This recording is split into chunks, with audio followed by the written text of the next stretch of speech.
I'm Nick Pattison, and I'll be teaching you how to dig and process your own clay. I've been digging clay with Exoptica Studio and wanted to teach you how to do it yourself. First, you must find and choose a site to dig your clay. Most often, I find my clay next to rivers or in ditches. These places are most accessible to find clay because the water flow in rivers and ditches will wash away all the topsoil, but leave all the dense, compact clay. Clay is more dense than any other soil type. If exposed, it will often make a flat surface, and you will not be able to penetrate it with your finger.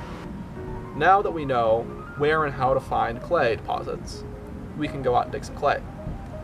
The location I chose today is right next to a river, the Messalonskee in Waterville.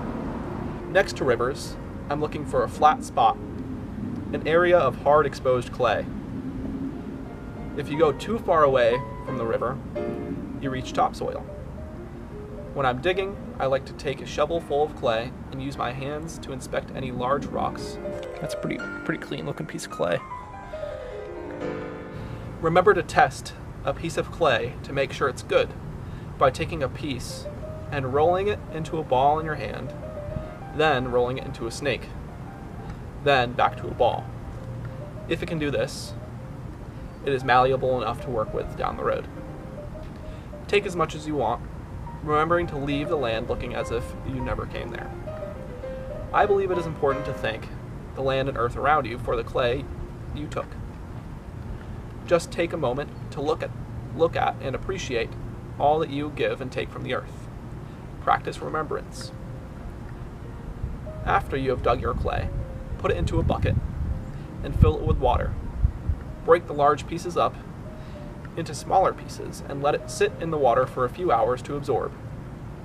Then, take the bucket of clay and water and use your hands to break it apart into a slip, a thick liquid clay. A tip in this process is that the more water you add, the easier it is to mix, but the longer it takes to dry. A thick cream consistency is good. Once you've got it mixed, put the slip through a window screen. Transfer the slip from one bucket to the other, passing through the screen. After 2 or 3 passes, enough pebbles and sticks should have been screened that the clay will be good. Put the clay into a bin or container lined with a cut-up t-shirt or old towel. This wicks away some of the water in the clay. Let it dry for a few days in a well-aired place. Transfer to a plaster board if you have one. If not, continue to let it dry until most of it is in a clay-like consistency. At this point, take it out and use a tabletop to knead the clay. The kneading is meant to get out all the clumps of clay and make the consistency of the clay consistent all the way through. After you have kneaded the clay, make it into a square and put the clay into a plastic bag for further use. Now you are ready to start using your clay. You can make flower pots, plates, or bowls. Remember that you should fire it separately from other factory processed clays, in case it should explode in the kiln, and most dug clays do best as simple earthenwares. Thank you for taking time to learn how to make and dig your own clay.